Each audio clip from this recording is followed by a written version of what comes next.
नमस्कार दोस्तों, शिक्षा सेवा में आपका स्वागत है। आज के वीडियो में हम लोग देखेंगे सभी महत्वपूर्ण पंचवर्षीय योजना के बारे में जानेंगे। तो चलिए इसे खोलते हैं। हमारा मिशन ये समझना है कि आजादी के बाद भारत ने अपने भविष्य का नक्शा कैसे बनाया। ये योजनाएं सिर्फ आर्थिक नीतियां नहीं थीं, ये एक राष्ट्र के चरित्र को गढ़ने की कोशिश थीं। और ये समझने के लिए कि ये सब शुरू कैसे हुआ, हमें उस दौर की दुनिया को देखना होगा। ये विचार यूएसएसआर यानी सोवियत संघ से लिया गया था, जहां सरकार हर चीज की योजना बनाती थी।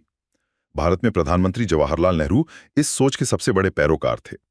उनका मानना था कि अगर भारत को गरीबी और पिछड़ेपन से निकलना है तो एक अनुशासित, नियोजित रास्ते पर चलना ही होगा। और इसे लागू करने के लिए एक पूरी मशीनरी तैयार की गई होगी। जी हाँ, 1950 में योजना आयोग बना, जिसे एक तरह से भारत का आर्थिक थिंक टैंक और सुपर कैबिनेट दोनों का दर्जा मिला। अच्छा। और 1 अप्रैल 1951 को पहली पंचवर्षीय योजना लागू हुई। तो एक बिल्कुल नया देश, जिसके सामने विभाजन का दर्द था, संसाधनों की भारी कमी थी, ऐसे में सबसे पहला, सबसे जरूरी काम क्या था? पेट भरना। उस वक्त की सबसे बड़ी सच्चाई यही थी।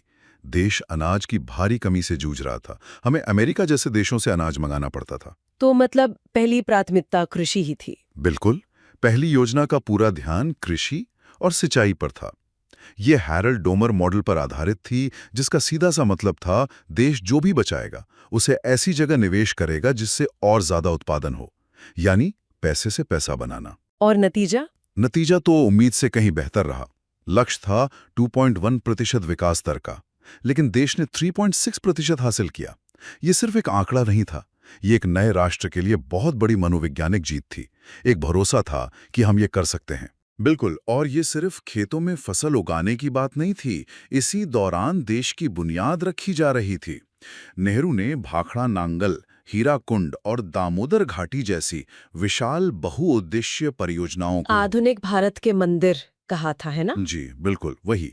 ये सिर्फ सिंचाई के लिए बांध नहीं थे, ये बिजली पैदा करने, बाढ़ को रोकने और लाखों लोगों की जिंदगी बदलने का वादा थे। मुझे ये बात हैरान करती है। एक तरफ देश खाने के संकट से जूझ रहा है और शिक्षा उसी सेवा वक्त यूट्यूब हमारे चैनल में आपका स्वागत है। योजनाकार विश्वविद्यालय अनुदान आयोग यानी यूजीसी और इंटीग्रल कोच फैक्ट्री जैसी चीजों की नींव रख रहे हैं। हाँ, ये जबरदस्त दूरदर्शिता दिखाता है कि पेट के साथ साथ देश के दिमाग और रफ्तार की भी फिक्र थी। ये बहुत जरूरी बात है। विकास को एक समग्र रूप में देखा जा रहा था। 1952 में सामुदायिक विकास कार्यक्रम शुरू हुआ, जिसकी सोच थी कि विकास दिल्ली के दफ्तरों से नहीं बल्कि गांवों की भागीदारी से होगा। फिर 1953 में यूजीसी बना ताकि उच्च शिक्षा की गुणवत्ता सुधरे। ये सब एक मजबूत नींव बनाने की तैयारी थी। तो पहली योजना ने देश का पेट भरने की नींव रखी। एक बार जब ये भरोसा हो जाए कि आपके पास खाने को अनाज है, हाँ, तब आप बड़ी चीजों के बारे में सोचते हैं। हाँ बिल्कुल। तो क्या यही सोच थी दूसरी योजना के पीछे, जिसने सीधे भारी उद्योगों पर एक बड़ी छलांग लगा दी? आपने बिल्कुल सही नब्ज पकड़ी है। ये एक बड़ा वैचारिक बदलाव था। ये प्रसिद्ध नेहरू महालनोबिस रणनीति पर आधारित थी। हाँ। पीसी महालनोबिस एक ब्रिलियंट सांख्यिकीविद थे। उनका तर्क सीधा था, अगर आपको लगातार केक बनाना है तो दूसरों से केक खरीदने के बजाय पहले अपना ओवन बनाना होगा। अच्छा। ये स्टील प्लांट, ये भारी मशीनें बनाने वाले कारखाने भारत के अपने ओवन थे। ये एक धीरज का दांव था। तो ये सिर्फ एक आर्थिक मॉडल नहीं था, बल्कि एक राजनीतिक और दार्शनिक बयान भी था कि भारत पश्चिम के उपभोक्तावाद के रास्ते पर नहीं चलेगा, बल्कि पहले अपनी बुनियाद मजबूत करेगा, भले ही इसमें आम लोगों को शॉर्ट टर्म में फायदा ना दिखे। एकदम सही। और इस सपने को पूरा करने में दुनिया भी साथ आई। जर्मनी की मदद से ओडिशा में राउरकेला स्टील प्लांट बना, यूएसएसआर की मदद से छत्तीसगढ़ में भिलाई और ब्रिटेन की मदद से पश्चिम बंगाल में दुर्गापुर। ये सिर्फ कारखाने नहीं थे, ये नए भारत के औद्योगिक तीर्थ बन गए। और विकास दर वो कैसी रही? विकास दर का लक्ष्य 4.5% था और हम 4.2% तक पहुंचे, जो लक्ष्य के बहुत करीब था। लेकिन क्या सारा ध्यान इन बड़े बड़े कारखानों पर ही था, या गांव और आम आदमी भी इस तस्वीर में कहीं थे? नहीं, संतुलन बनाने की पूरी कोशिश की गई। शिक्षा सेवा यूट्यूब एक तरफ विशाल उद्योग लग रहे थे तो दूसरी तरफ विकेंद्रीकरण पर भी जोर था। 1958 में खादी और ग्रामोद्योग बोर्ड बना ताकि छोटे उद्योगों को सहारा मिले। और 2 अक्टूबर 1959 को राजस्थान के नागौर में पंचायती राज की शुरुआत हुई। ये एक ऐतिहासिक क्षण था। जो सत्ता को दिल्ली से निकालकर गांव तक ले जाने का वादा करता था। और हाँ, उन बड़े उद्योगों को चलाने के लिए इंजीनियर कहाँ से आते? बिल्कुल सही सवाल। इसीलिए कानपुर, दिल्ली, मद्रास और बॉम्बे में आईआईटीज की स्थापना भी इसी दौरान हुई। और यहाँ से कहानी में एक बहुत मुश्किल मोड़ आता है। तीसरी योजना यानी 1961-66, इसे भारतीय नियोजन के इतिहास की सबसे असफल योजना कहा जाता है। जी। लक्ष्य था 5.6% की विकास दर का, लेकिन हासिल हुआ सिर्फ 2.4%। ये सिर्फ एक आर्थिक विफलता नहीं थी, ये एक तरह से राष्ट्र के आत्मविश्वास पर चोट थी। जो सपना पहली 2 योजनाओं ने दिखाया था, वो टूटता हुआ नजर आ रहा था। ऐसा क्या हुआ? इस योजना पर एक साथ 3 तरफ से हमला हुआ। 1962 में चीन के साथ युद्ध ने हमारे संसाधनों और मनोबल दोनों को तोड़ दिया। फिर 1965 में पाकिस्तान से युद्ध हुआ, जिससे रक्षा खर्च आसमान पर पहुंच गया।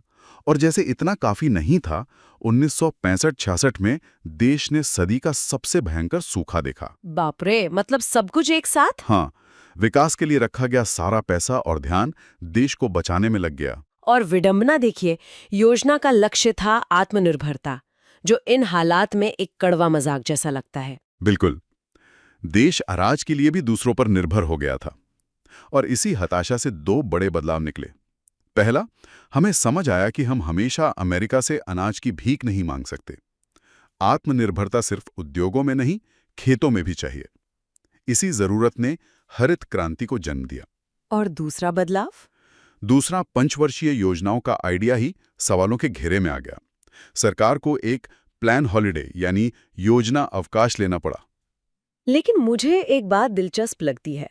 इस भयानक संकट के बीच भी देश भविष्य की तैयारी कर रहा था। स्रोत बताते हैं कि 1964 में यूटीआई और आईडीबीआई जैसे संस्थान बने। 1965 में एफसीआई और कृषि मूल्य आयोग की स्थापना हुई। मतलब एक तरफ घर में आग लगी थी और दूसरी तरफ आप भविष्य के लिए नींव भी खोद रहे थे। ये भारतीय व्यवस्था की एक खासियत दिखाता है। संकट कितना भी बड़ा हो, दूर की सोच कभी नहीं छोड़ी। सरकार ने सोचा कि विकास के लिए पैसा कहां से आएगा। 2 रास्ते दिखे। पहला, आम आदमी की छोटी छोटी बचत को बाजार में लगाया जाए। इसी सोच के साथ यूटीआई बना, जो एक तरह से भारत का पहला म्यूचुअल फंड था। और दूसरा रास्ता? दूसरा, नए कारखानों को लंबा चौड़ा कर्ज कौन देगा। इसके लिए एक स्पेशलिस्ट बैंक बनाया गया, आईडीबीआई। और एफसीआई और सीएसीपी तो सीधे सीधे सूखे के संकट की देन थे, ताकि भविष्य में अनाज की खरीद, भंडारण और किसानों को सही दाम की एक पक्की व्यवस्था बन सके। तो तीसरी योजना की नाकामी के बाद 1966 से 1969 तक 3 साल का योजना अवकाश रहा। इस दौरान लंबी योजनाओं की जगह शिक्षा छोटी सेवा छोटी YouTube चैनल में वार्षिक आपका योजनाएं स्वागत है। बनी। इस दौर की सबसे बड़ी घटना क्या थी? 2 बड़ी घटनाएं हुई। पहली थी मुद्रा का अवमूल्यन, डिवैल्यूएशन। अच्छा, इसे आसान भाषा में समझाइए। इसे ऐसे समझिए कि अगर पहले $1 5 रुपए का था, तो सरकार ने अचानक कहा कि अब से $1 7 रुपए का होगा। इसका नतीजा ये हुआ कि अमेरिका में बैठे किसी खरीदार के लिए भारत का बना सामान अचानक सस्ता हो गया। ये एक डेस्परेट मूव थी, ताकि किसी भी तरह देश का एक्सपोर्ट बढ़े और विदेशी मुद्रा आए, जिसकी उस वक्त सख्त जरूरत थी। और दूसरी घटना जिसने भारत की किस्मत बदल दी? हरित क्रांति। बिल्कुल। एमएस स्वामीनाथन के नेतृत्व में यह एक कृषि क्रांति थी। मेक्सिको से लाए गए ज्यादा उपज देने वाले गेहूं के बीजों ने चमत्कार कर दिया। पंजाब, हरियाणा और पश्चिमी उत्तर प्रदेश के किसानों ने रिकॉर्ड उत्पादन किया। बेहतर सिंचाई, उर्वरक और कीटनाशकों के इस्तेमाल से भारत धीरे धीरे अनाज के मामले में आत्मनिर्भर बनने की राह पर चल पड़ा। तो ये हमारी खाद्य सुरक्षा की बुनियाद बनी। जी हाँ।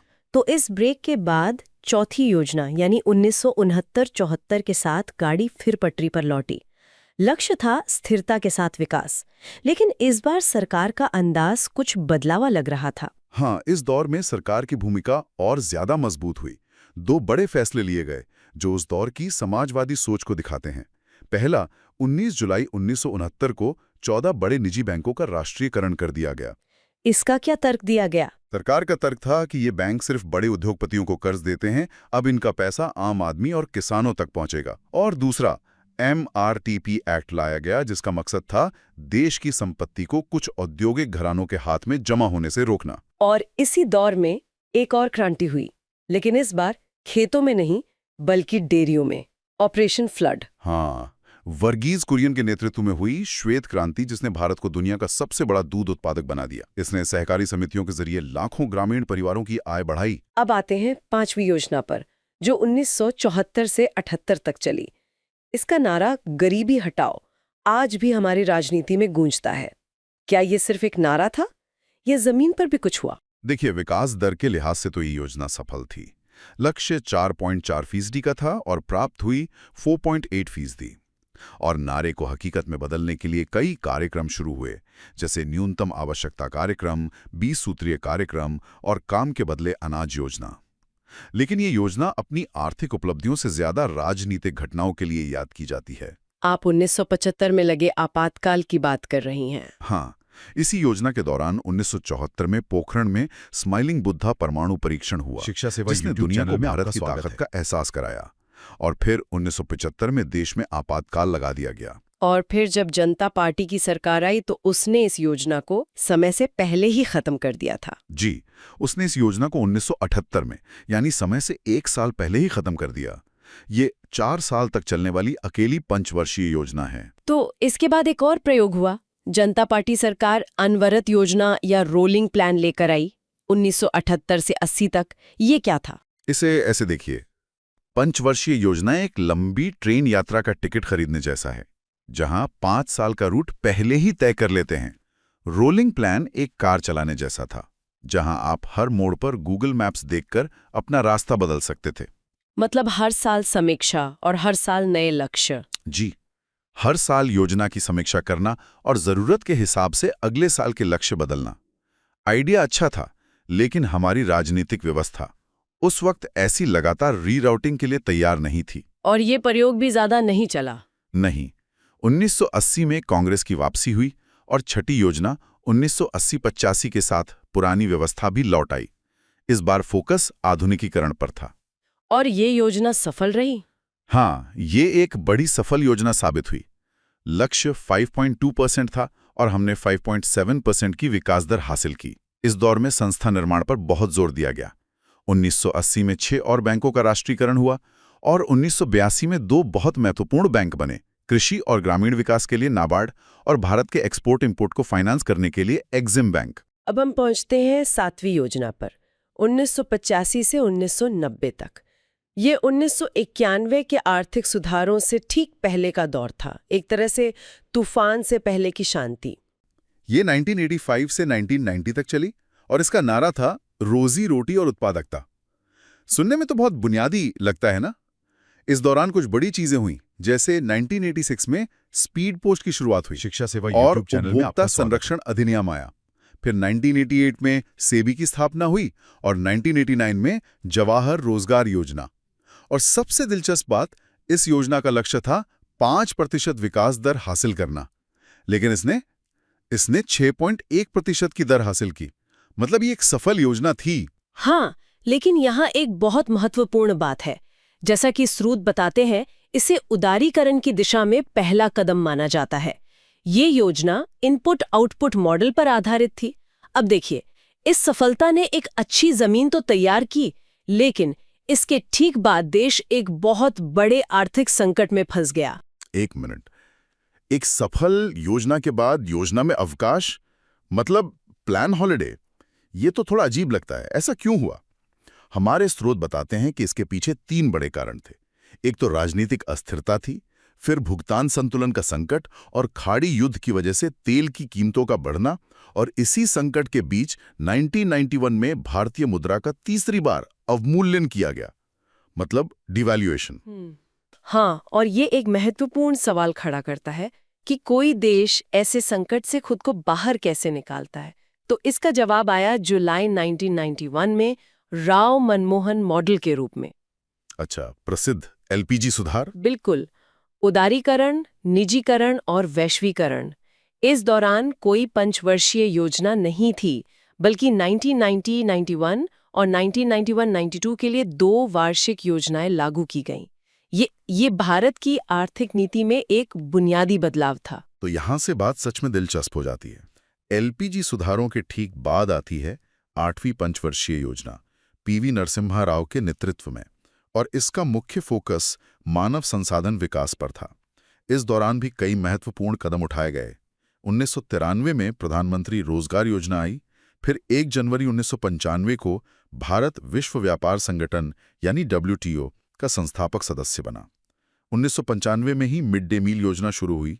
और 73वां और 74वां संविधान संशोधन भी लागू हुआ। हाँ, जिससे पंचायतों और नगर पालिकाओं को संवैधानिक दर्जा मिला। ये बहुत बड़ा कदम था। और नतीजा लक्ष्य था शिक्षा सेवा 5.6% YouTube चैनल में की आपका विकास स्वागत दर है। का और हासिल हुई 6.8% की शानदार दर। इसे सर्वाधिक सफल और हाईएस्ट ग्रोथ एरा भी कहा गया है।